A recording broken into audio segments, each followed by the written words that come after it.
Asalaamu calaykum waraxmatullaahi wabarakaatu. Waan salaamay ummadda Soomaaliyeed. Magacayga waxaa la yidhahaa Korneyl Farxaan Cabshir Maxamuud Siyaad. Ummadda Soomaaliyeed meel kastoo ay joogto waa salaamayaa. Marka salaan ka bacdi maanta waxaan rabaa inaan ka hadlo. Maantay waxaa weeye Oktoobar 21 weeye 2024. Marka maanta oo kale waa maalintii la xusi jiray dowladdeennii hore ee Soomaaliya kacaanka. Maalintii la xusi jiray weeye Oktoobar 21 oo macnaha 1969 oo ciidamada qalabka sida ay waddanka la wareegeen oo inqilaab aan dhiig ku daadan kula wareegeen. Marka dowladdii kacaankii intay dhimatay ilaahay jannada ka waraabiyo. Madaxweynihii hore ee Jamhuuriyadda Soomaaliyana Jaale Maxamed Siyaad Barre ilaahay ha u naxariisto, ilaahay jannada ha geeyo. Iyo intii la soo shaqaysay oo hadda aan maleynayba wax yar inay ka nool yihiin oo yacni galihii sare ee kacaanka ahayd, ilaahay ha wada naxariisto inta dhimatay. Inta nool ilaahay cimri dheeraada ha siiyo. Marka kolleyba waxqabadkeedii waxa weeye dee hadda ka sheekeyn maayo, waa la ogyahay waxay qabatay. Wax hadda ka dambeeyana maba jiraanba. Marka ilaahay dowladdaas oo kale oo hadda dowlad caadil ay ahayd, ilaahay iyadoo kale ha noo soo celiyo. Ummadda Soomaaliyeed dhibaatada ilaahay ka saaro oo u ducaynayaa. Waddankeena ilaahay ha noo barakeeyo. Dowlad khayr qabta cadaaladana ilaahay hana siiyo.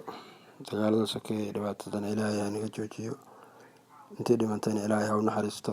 Inta nool ilaahay cimri iyo barako iyo barwaaqo ilaahay ha siiyey bashbash.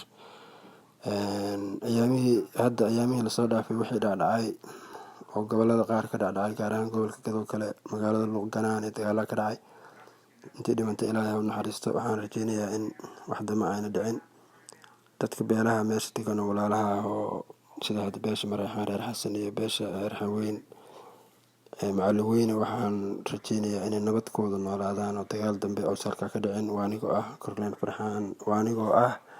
Korneyl Farxaan Cabshir Maxamuud Siyaad Raamoole oo dabadda jooga. Marka waxaan kaloo ka hadlayaa dowladda Puntland. Shirka la yiri waxaa la qabanayaa bishii 26-keeda oo ay kasoo qaybgalayaan baarlamaanka federaalka ku matala gobollada Puntland inay kasoo qaybgalaan oo shirka yimaadaan baan rajeynayaa. Dowladda Puntland kolley fariin bay u diray. Kolleyba waxaa laga hadlayaa Puntland iyo nabadeeda iyo midnimadeeda iyo waxyaalahaasa laga hadlayaa bay ila tahay. Dee dalka Soomaaliya midnimadiisana ha laga shaqeeyo, gaar ahaan Puntland midnimadeeda ha laga shaqeeyo. Ayaan dhaweyd waxaan maqlay Boosaasana waxbaa ka dhacay, askari baa dhintay baa la yiri, ilaahay ha u naxariisto, oo ka tirsanaa ciidamada BSF. Askarigii dilayna waa xiran yahay la yiri. Marka cadaalad inuu helaan rajeynayaa. Madaxweynaha dowladda Puntland Siciid Cabdullaahi Deni ilaahay ha barakeeyo. Dowladda Puntland ilaahay ha barakeeyo. Waxaan rajeynayaa arrintaas kolleyba hadda wuu maqan yahay, markuu yimaado inuu soo farageliyo oo dee waa qalad maalin walbaba in maaragtay askar ciidamada qalabka sida Puntland ka wada tirsan ay markii is arkaanba xabado isku furfurayaan oo xabado isku ridayaan iyagoo dad wada dhashay oo ilmo adeer ah. Arrintaasna ha la dhameeyo, wax damayeysa dhicin. Ciidamada qalabka sida oo BSF iyo BNBF iyagana waxaan dhihi lahaa walaalayaal is xakameeya iyo dad walaalaha baa tihiin. Dalka inaad difaacdaan baa ladii idmaday, inaad idinku is aragtaan maahan. Waxaan kaloo halkan kalaga hadlayaa gobolka Sanaag xiisad kasoo korortay ayaan dhaweyd magaalada Baran oo nin argagixisaha oo la dhaho Dhoore oo hadda ka hor baarlamaanka Puntland ka tirsanaan jiray oo laga cayriyey oo yiri dekedda Boosaaso Somaliland iyo waxyaalahaas ka hadlay inuu ka hadlay aan maqlay. In la xiraabay ba ahayd ninkaas ka hadlaya in dekedda Boosaaso maxaa ka galay Somaliland iyo waxaas. Iyo waa nin argagixisaha oo dadka reer Sanaag oo nabadda haysta oo maamulka Puntland ka tirsan buu dhibaato la soo doontay. Ninkaana waxaan rajeynayaa dowladda Puntland inay soo qabato oo xidho, iyo cid kasta oo maaragtay dowladda Puntland maaragtay kala dhantaalaysa oo dhibaateynaysa in shaqo degdeg iyo tilaabo degdeg laga qaadaa rajeynayaa. Iyo dadka meelaha ka qalqaylinaya kasoo jeeda gobolka Sanaag ayaguna maakhir iyo waxay ka hadlayaan ani ma garanayo. Dadka gobolka Sanaag degan waxaan dhihi lahaa dadkiina reer Puntland baa wax ku tihiin walaalayaalow, tolkay baa tihiin. Siciid waxaan la hadlayaa Maxamuud Harti, dad soo jireen oo sadanaa baa tihiin. gobolka sanaagna waa ogahay 80% inaa idinku degan tihiin oo warsangeli oo degan yahay, laakiin gobolka sanaag puntland buu ka tirsan yahay.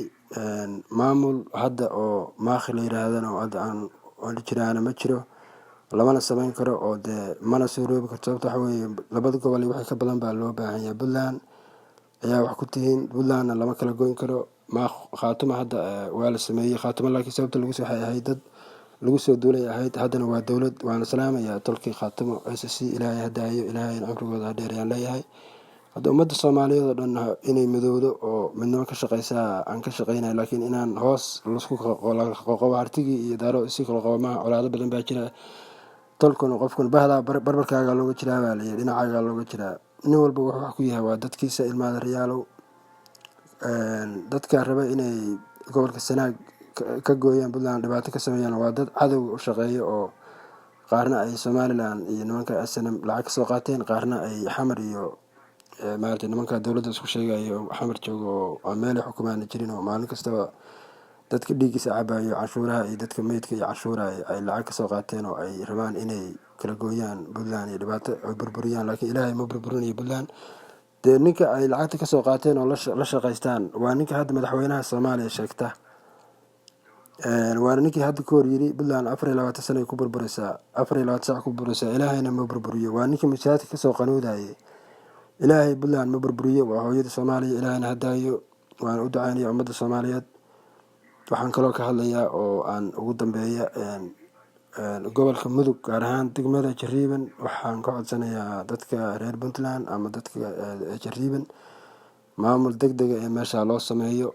weli maamul lama sameyn. magaalada wax badan baa maaragtay ka qaldamaya, oo mashaariicdii la keeni jiray hay'adihii ma imaanayaan. ilaa 10 bilood bay maamul la-aan tahay. marka dadkana maamulka dhisi waaye oo ku heshiin waayena waxaan ka codsanayaa inay ku heshiiyaan oo maamul la dhiso.